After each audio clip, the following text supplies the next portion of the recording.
everyone, welcome back to my YouTube channel and I'm Sneha Kormukar, and if you subscribe to my YouTube channel you'll get lots of videos related to fashion, beauty, lifestyle, makeup and love related topic. And आज का topic है live-in relationships, pros, cons and myths surrounding living relationships.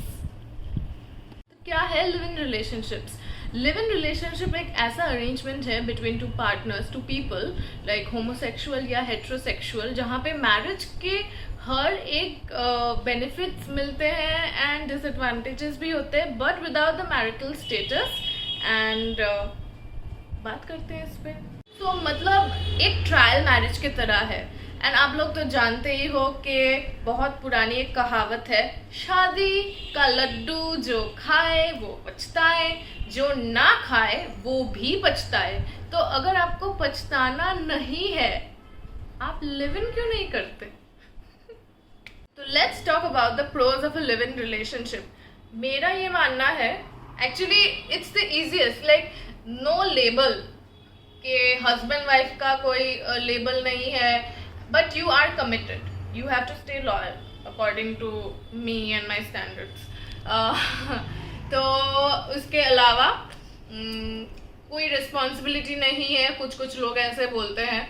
And एक freedom है, like बीवी का call, बीवी नहीं हो तुम यार. लड़के बड़े मतलब लाइक परेशान हो जाते हैं शादी के बाद, उनका मुंह लटक जाता है कि बीवी इतना परेशान कर देती है. मतलब वो सब प्रॉब्लम्स नहीं होंगे लड़कों को. If you agree, write it down in the comment section below. And you get to know your partner better in all ways. Can you understand what I said?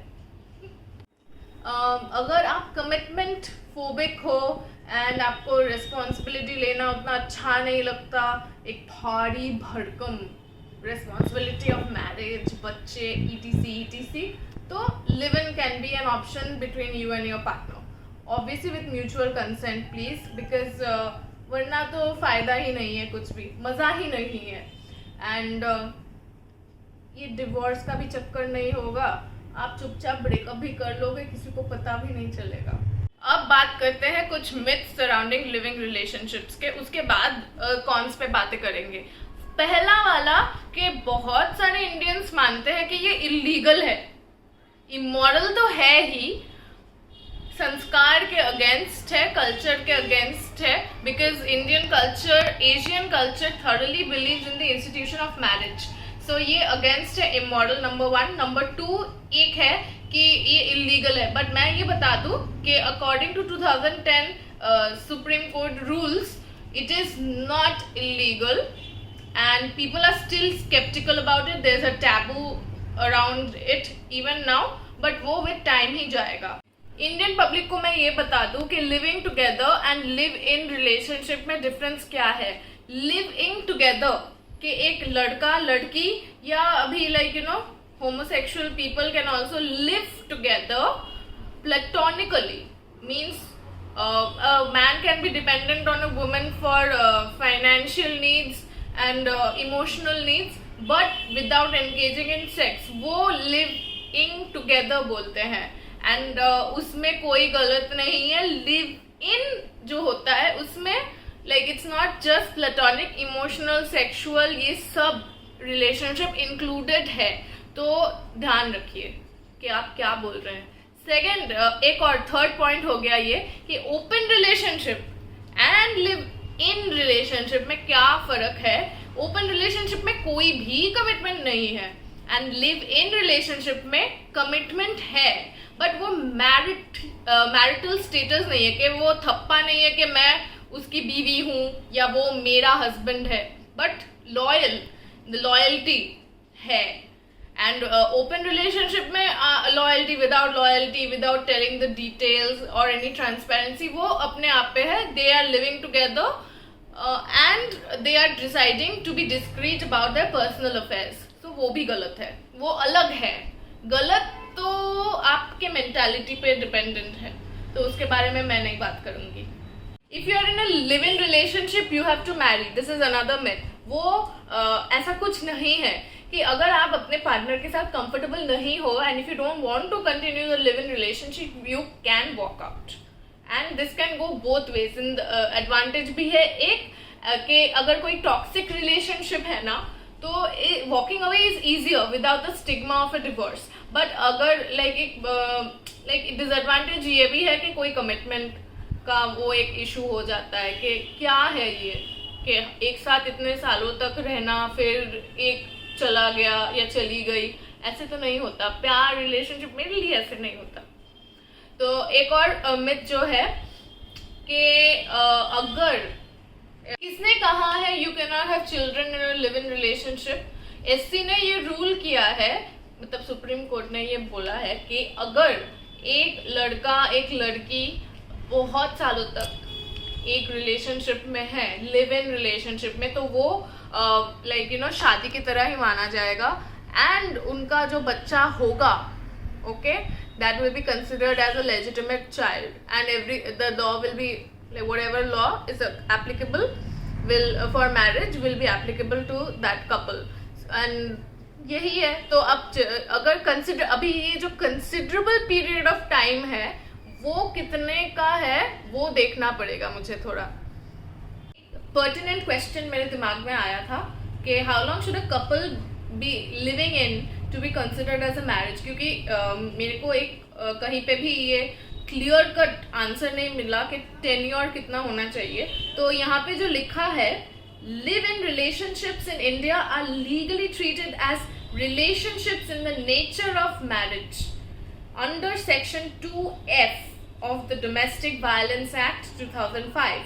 The law in India does not specifically state any duration of the live-in relationships to oblige the man and woman with the rights accruing out of a marriage. So Supreme Court is silent on the tenure, but I think that in such cases it will rule in case of after judging the veracity of the statement of both parties.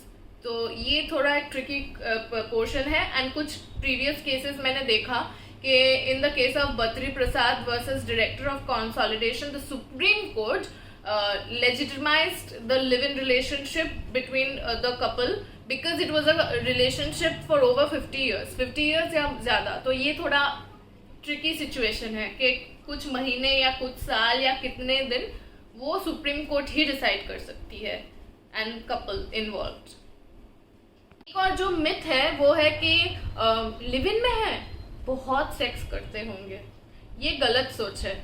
शादी में भी ऐसा थोड़ी होता है कि हमेशा तुम इसमें ही व्यस्त रहो और कुछ रिस्पॉन्सिबिलिटीज है ही नहीं लाइफ में, ऐसा तो नहीं है। तो लिव इन में भी सेम ही है, सबके अपने अपने लाइफ है, स्पेस चाहिए। And obviously when you give the partner space, you come back together and feel more romantically inclined towards each other, which applies for marriage and live-in relationships. And एक और जो है कि लिव इन में है, domestic violence act apply करेगा ही नहीं। क्यों? बॉयफ्रेंड गर्लफ्रेंड में मारपीट हो भी सकती है, अब्यूसिव रिलेशनशिप्स भी हो सकते हैं, and you can definitely file a case under section 2F of the IPC, which secures the Domestic Violence Act, because same status, almost same status as marriage and almost same rights as marriage accrue according to Supreme Court. So ये live in में अगर होंगे तो कोई responsibility नहीं है, कोई tension नहीं है, ऐसा किसने बोला? कोई भी रिलेशनशिप ले लो, एक मदर डॉटर का रिलेशनशिप या एक फादर सन का या फ्रेंड्स के साथ भी टेंशन नहीं होता, झगड़ा नहीं होता, रिस्पॉन्सिबिलिटीज नहीं होते। तो ये एकदम गलत है। एक और चीज जो लाइक इट्स अ मिथ कि अगर ब्रेकअप हुआ दोनों में लिव इन था, कोई इमोशनल अटैचमेंट ही नहीं था, ये गलत है। The partners can feel sad and grieve mourn the loss of a relationship after a breakup, even if it's a live-in. It's just like any normal relationship and a marriage. तो ये सब ना सोचे। अभी हम लोग कॉन्स के बारे में बात करेंगे, इतना कुछ डिस्कशन हो गया, एंड लास्ट में मैं बताऊंगी मेरा पर्सनल ओपिनियन।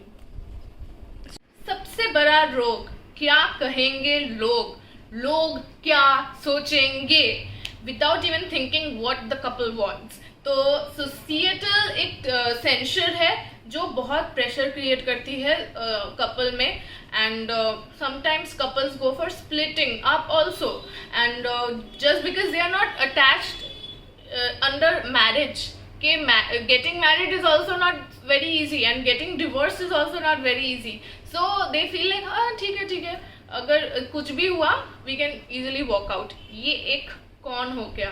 तो अभी पर्सनल ओपिनियन मेरा है कि ये पूरा का पूरा अपने पार्टनर और तुम पे डिपेंडेंट है. अगर तुम्हारे पास उतनी अर्निंग कैपेसिटी है, फिनेंशियली इंडिपेंडेंट हो, ये तो बहुत इंपॉर्टेंट है, फिनेंशियली इंडिपेंडेंट हो एंड मेंटल मैच है तुम्हारे पार्टनर के साथ, एंड यू थिंक दैट कल को अगर वो ना भी रहा या नहीं भी रही मेरे लाइफ में तो मैं स्ट्रॉन्ग हूँ, then you can go for a live in relationship. Otherwise अगर तुम रोतलू बच्चे हो, तुम तो थोड़े चीज़ों में तुम रोने लगते हो, ज़्यादा इमोशनल अटैच हो जाते हो इमोशनली, तो थोड़ा इस सब के दिल के मामलों में दूर ही रहना, क्योंकि आजकल का जो ज़माना है ना, is becoming more and more heading towards an open relationship, open marriage. कभी हम इस पे भी बात करेंगे. तो आज के लिए इतना ही. बाय. एम्बुलेंस तो वही I got distracted for a bit. आज के लिए इतना ही. So bye and like, share and subscribe to my YouTube channel and do let me know your comments. I want to know your opinion.